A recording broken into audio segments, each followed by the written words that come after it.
मैं तैनू फिर मिलांगी। कित्थे, किस तरह, पता नहीं। शायद तेरी कल्पनाओं की प्रेरणा बनकर तेरे कैनवास पर उतरूंगी। शायद तेरी कल्पनाओं की प्रेरणा बन तेरे कैनवास पर उतरूंगी।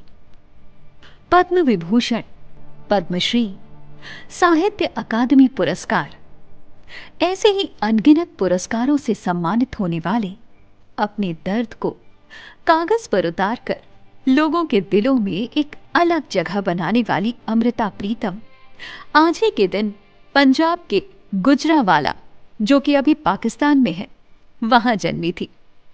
ये वो वक्त था जब देश गुलामी की बेड़ियों में बंधा हुआ था।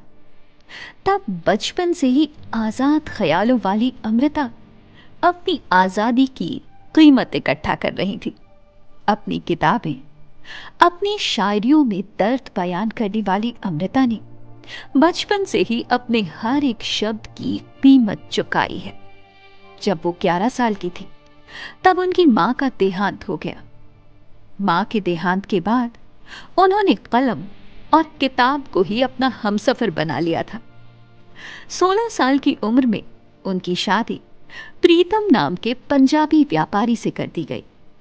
मां की मौत के बाद अपने अकेलेपन को उन्होंने कोरे कागज पर उतार दिया और इस उम्र में ही उन्होंने अपनी पहली किताब अमृत लहरें भी प्रकाशित की।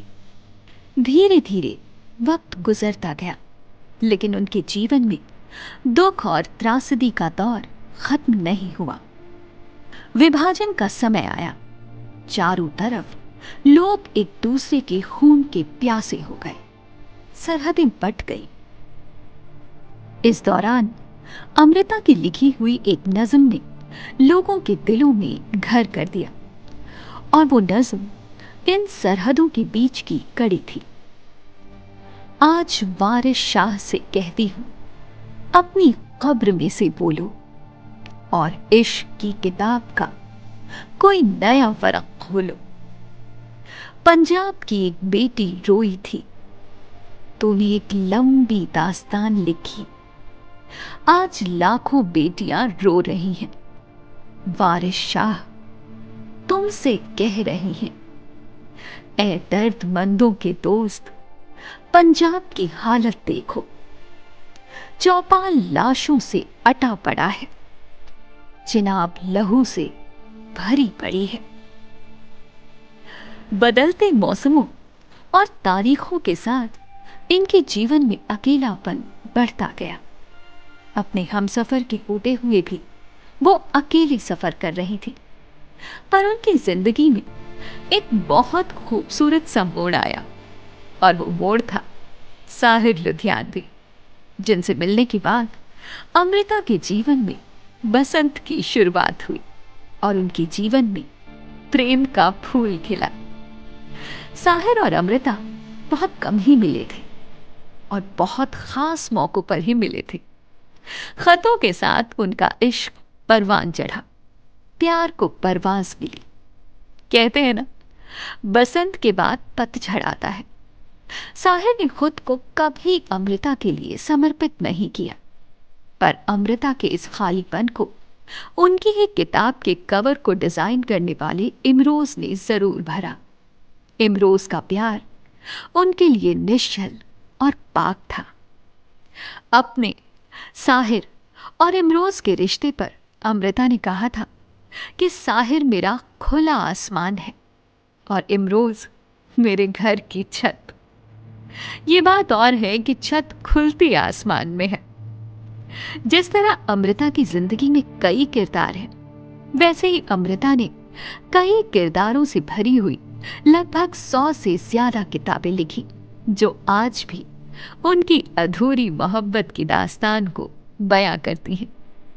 उनकी किताबों में अगर कहानी संग्रह की बात करें तो 17 कहानियां, 720 कदम, 10 प्रतिनिधि कहानियां, चूहे और आदमी में फर्क, 2 खिड़कियां, ये कहानियां जो कहानियां नहीं हैं, काफी खास हैं।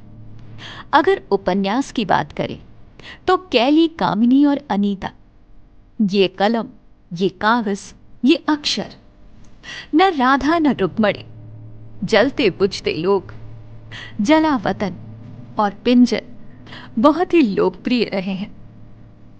बात संस्मरण की हो तो कच्चा आंगन, एक थी सारा।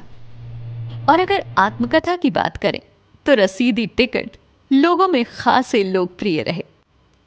इनकी किताब पिंजर पर एक हिंदी फिल्म भी बनी है जिसे दर्शकों ने बहुत प्यार दिया। अमृता ने हमेशा ही अपनी कहानी को अपने लिखे हुए किस्सों में, गजलों में, किताबों में और कविताओं में बयां किया है। इमरोज अमृता के साथ लगभग 45 साल तक रहे। उन्होंने अपने प्यार के रिश्ते को निभाया और कहते हैं ना, इश्क को किसी मुकम्मल थप्पे की जरूरत नहीं होती, इसलिए इश्क खुद में ही एक अधूरा शब्द है। अपनी इस अधूरी कहानी के साथ अमृता 31 अक्टूबर 2005 में इस दुनिया को छोड़कर चली गई और उनकी आवाज, उनके अल्फाज अभी भी गूंजते हैं कि मैं तेनू फिर मिलांगी।